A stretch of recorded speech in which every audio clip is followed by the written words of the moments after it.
So what are permanent disability benefits and how do they differ from temporary wage benefits? Okay, so you have temporary injuries and they become permanent injuries. So temporary benefits are the same regardless of what type of injury you have, whether you have a broken foot, a sprained ankle, a torn rotator cuff, a bad neck, a bad back, a head injury. No matter what your injury is, a temporary benefit is always going to be the same. Temporary benefits are monetary awards, money that's paid to you to replace your lost wages while you're out of work, or if you're working at a reduced capacity, if you're earning less money. Once you return to work and you're earning the same money or more than you were earning prior to your accident, then your temporary benefits will stop. So temporary benefits, they're payable based upon your degree of disability, your level of temporary disability, and your lost time. You need to be out of work on a temporary basis in order to receive those benefits. Once your injuries become permanent, okay, and we're going to use a term at various points throughout today's discussion called MMI. MMI means maximum medical improvement. And that is when basically your doctors, or the doctors in your case, could be the insurance company doctors, determine that medical care is not going to make you any better. You've plateaued. You've reached that point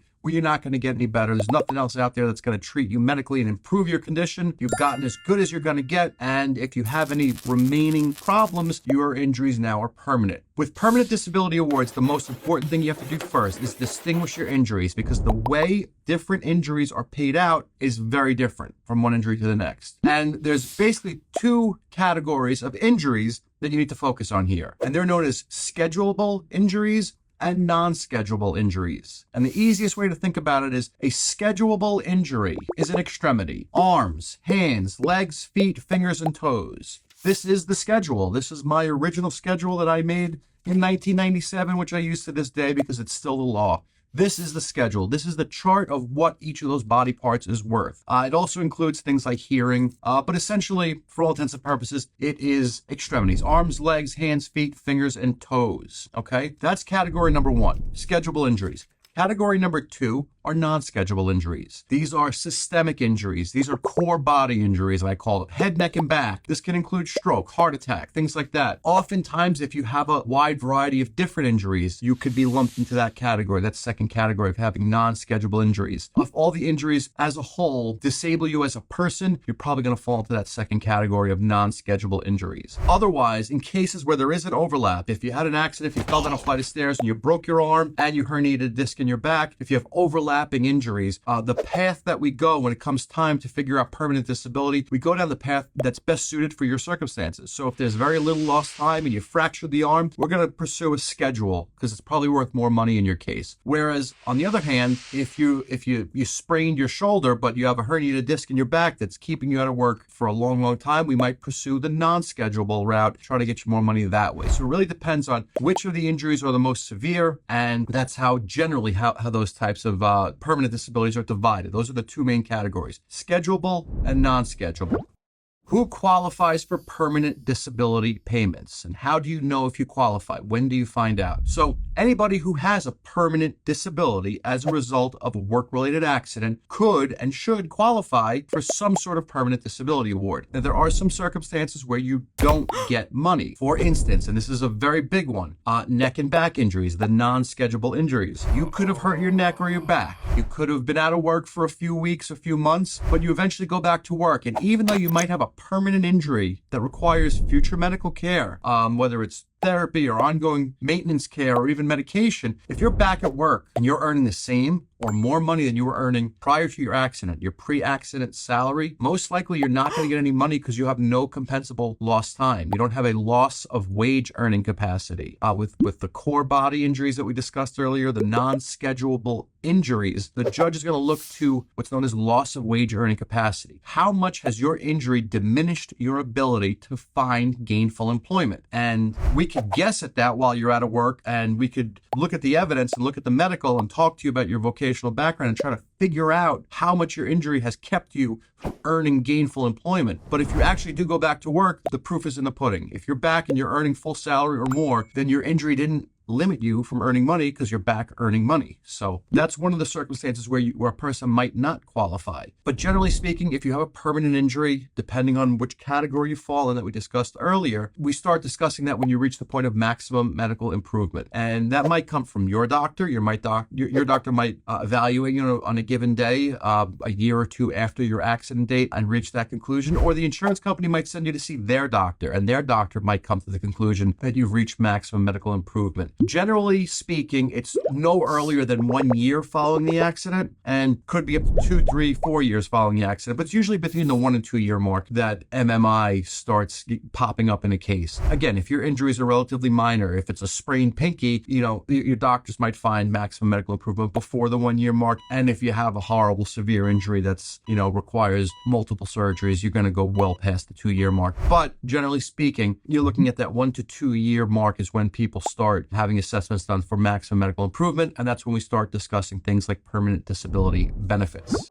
How are permanent disability benefits calculated? And are they calculated the same way for all types of injuries? What if you have multiple injuries? So we're going to go back to what we discussed before with the schedulable injuries and the non-schedulable injuries. A schedulable injury, we look for what are known as schedule loss of use awards. And again, this is the schedule. And this schedule identifies the value of each of those body parts listed here. And it's tough to see here, but on this chart, you have arm, leg, hand, foot, all the different fingers and toes. And each body part has been assigned essentially a value. An arm, a total loss of use, 100% loss of use of an arm would entitle you to 312 weeks of workers' compensation benefits payable at the maximum rate. A foot, on the other hand, that's no pun intended, a foot is worth 205 weeks for a 100% loss of use of a foot. And the benefits are calculated as percentage of that total. So if it turns out you have a 10% loss of use of an arm, you get 31.2 weeks of workers' compensation benefits. If you have 10% of a foot, you get 20.5 weeks of workers' compensation benefits. Those benefits are payable at the maximum rate. And the maximum rate of compensation differs from case to case, but it is 2/3 of your gross average weekly wage at the time of your accident. So it's your earnings right when you got hurt, your gross weekly earnings at the time of your accident. And that is subject to a statutory maximum. What does that mean? Under the law, every year, this number changes, but there is a cap. There is a maximum weekly benefit. So I always tell people, if Bill Gates gets hurt in New York State, his average weekly wage would be super duper high, but he would cap out at that maximum rate, which is, as of last year, it was $1,125. It fluctuates every year. It's the state average wage. So that is how a schedule loss of use award works. You're paid based upon the percentage of permanent disability to that injury. Shoulder, arm, foot, leg. Once you reach that point of maximum medical improvement, the doctors assess that body part. They do a specific test, range of motion primarily, and they figure out what percentage of permanent disability you have to that body part, and that's worth a number of weeks of benefits. Now, one thing you need to keep in mind here is the insurance company does have the opportunity to take credit for any prior payments. So what does that mean? If your 10% loss of use of your arm is worth $50,000 and they paid you $20,000 of temporary benefits while you were out of work following your accident, well, then you're going to get $30,000 at the end of your case. They get credit for what they've paid you already. And that's only money that they've paid you. It's not medical. So the money they paid your doctor, they don't take credit for that. It's only money that they've paid you. That's generally how a schedule loss of use award works. The other category, the non-schedule loss of use category, in our industry, we refer to those as PPD, permanent partial disability. Those are the head, neck, and back cases. The way those cases are compensated for permanent injury. Number one, you need to be out of work or you need to be working at reduced salary in order to get any money at all. So like we discussed earlier, if you're earning the same or more, you don't get benefits. But if you're out of work completely or you're earning less money because of your injuries, that's when the awards kick in. And what happens in those cases? Well, just like the schedule loss of use award, where the doctor assesses your injury for how much permanent damage there is, they do the same thing for a neck or a back or a head injury or any of the systemic injuries. And the doctor will provide a medical report with their opinion as to how much permanent disability you have. And generally speaking, the insurance company doctor will do the same thing. The judge will take testimony from both doctors, will do medical depositions. The judge will hear the testimony of of the doctors, and the judge will make a decision as to how much physical disability you have, how much impairment you have as a result of the accident and as a result of the injuries. But there's a second component to a permanent partial disability award that doesn't exist with the scheduled loss of use awards, and that is a consideration of your vocational background. So the judge wants to look at how much impairment you have as a result of the accident and the injuries directly, but then the judge also gets to consider your vocational background to determine whether or not your particular vocational background makes it easier or harder to find a job in the future. And that is a determination of your loss of wage earning capacity. So what does all that mean? I always give the example. You have two people who have the exact same injury, and they both have herniated discs in their back as a result of a motor vehicle accident. The first person speaks 7 different languages. He's a computer technician. He's Harvard educated. You name it, this guy can do it. Even though both individuals might have the exact same injury and the exact same disability, maybe they both have a 75% disability as a result of their accident. That person, because of their vocational background, might find it easier to find a job in the future. So that 75% disability might be brought down to a 50% or a 35% disability because of their vocational background. Whereas person number 2 has no formal education, never went to school, can't read and write, and the only job he's ever known is sweeping the floor. Well, that individual might have a much more difficult time finding a job in the future with that injury. So that vocational background might bring his loss of wage earning capacity up, and that 75% or 50% disability might be an 80 or 90, depending on what the judge decides. So we do get to factor in your vocational background in reaching conclusions regarding your permanent partial disability, the category 2, the non-schedulable injuries. How do you get your permanent disability benefits? Does it work the same way as temporary wage benefits?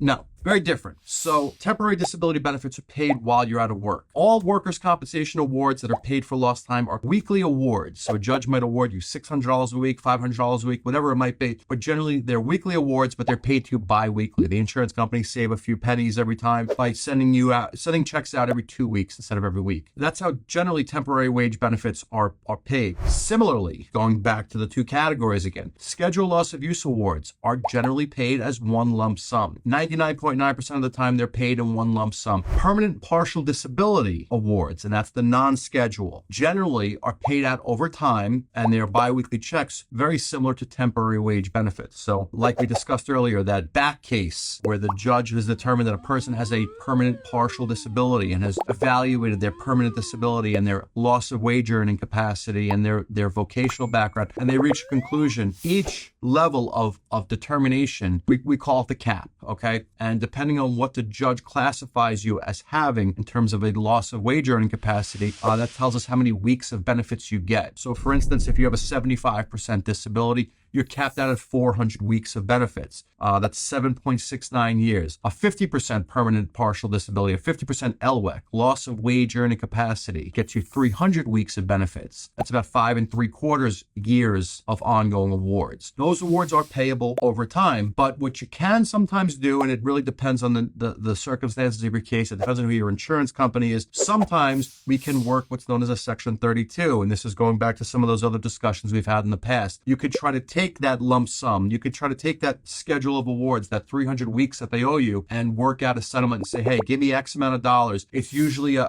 percentage portion of that overall amount that they owe you, but say, hey, give me X amount of dollars right now, and everyone goes away happy and we're done. So even though a non-schedulable award are paid out over time, a lot of times you can work out a settlement of those types of awards as well and close your case out. Folks, I know my phone number is trailing on the bottom of the screen here on the YouTube. We are always here, 212-406-8989. Feel free to give me a call anytime. Are there any mistakes injured workers make when it comes to permanent disability benefits? Any red flags that we should look out for? One of the biggest ones, we've talked about this in the past, fraud, and there's a term that you might not know the meaning, malingering. When you go to see your doctor, or when you go see the insurance company doctor, don't malinger. What does that mean? Don't fake it, okay? Don't tell them, my shoulder's killing me, I can't lift it up the side. Don't, do the best you can. Give them the best effort you can give them. Make it real. if your injuries are that bad, they're going to show themselves. If you try faking it, if you try showing that you're more limited than you really are, it's going to come through. These doctors are very smart people. They didn't become doctors by accident. So go out there and give them the best effort you can give them. It helps your case, because once a doctor marks down that you might be faking it, you might be malingering, you might not be putting up your best effort into the testing, it's going to show itself. It's going to be right in the judge's face, and it's going to make you look bad. Give them the best effort you can. Try as hard as you can when you go for these exams and these tests, and it's really going to help your case. Also, another thing I see people do all the time is they try to show how bad their overall situation is. Like we discussed earlier, there's two categories of injuries, and as a lawyer, I know which path we're going to go down with your particular case based upon your circumstances. And I'll see people on a case where I'm trying to get them an award for a shoulder injury where they had surgery, and they're sitting there telling the doctor, oh, my back. But if you're back at work and you're earning the same amount of money or more money than you were earning before you got hurt, unfortunately, there's no money in the back. And, they're trying to show that their case might have more value by showing that they have this really bad back injury, whether they do or they don't, when the real purpose is a shoulder exam. So let's focus on what we need to do here. Give your doctors and the insurance doctors your best effort and get through it. The severity of your injuries will show themselves. And if you're trying to malinger, that's going to show itself as well. Just don't do it. It's just not worth it. That's probably the biggest mistake that we see. As a workers' comp lawyer, do I have any permanent disability pro tips? I mean, the biggest tip I can give you is have a good, knowledgeable workers' compensation doctor. And that's important on so many different levels. A good doctor obviously is going to give you the treatment that you need to get you as good as they can get you. The second thing they're going to do is they're going to document your file properly so that your lawyer has all the tools they need to go forward. And that kind of brings me to the next point. Having a good attorney is just as important as having a great doctor, because your lawyer is going to know how to present the medical evidence that the doctor gives you in the best light possible. And on top of that, your lawyer is going to have the opportunity, if it comes down to it, to cross-examine the insurance company's doctor. So maybe you did go for an IME, and maybe he did write a report that's not so favorable to you, but your lawyer is going to know the law, he's going to know where the value lies in your case, and he's going to know how to extract that, and he's going to know how to cross-examine their doctor and go after him for the things in his report that are hurtful to you in your case. And another great tip, and this is something I tell all my clients all the time, we get calls every day. I went to an IME and he was rude and he ignored me, and then I got the report and it's missing all the things I told him, and it says he did testing that he never did. When people call me up and they tell me they had a problem with their IME, their independent medical examination, their insurance company medical examination, I tell all my clients the same thing. Take your report, make a photocopy. Once you're calm, once you have a clear head, sit down with a second copy of that report and take notes. Make notes in the margins. Circle the things that are wrong. Highlight the things that you have a problem with. Make notes and send it to me. And if you really need to, come make an appointment and sit down with me. Let's go over that examination. Because when it comes time for me to cross-examine that doctor, you were in the room. I wasn't. I want to know exactly what happened. I want to know your perspective so I know how to go after this doctor for something he might have done wrong and try to help you with your case. So help your lawyer. Make notes on your IME. Write things down and tell your lawyer about it, because it's going to help you help him get you more money. And with that, folks, I thank you for your time. I hope I answered your questions. Please, if anybody has any questions, 212-406-8989. And I thank you for your time. Have a wonderful day, everybody.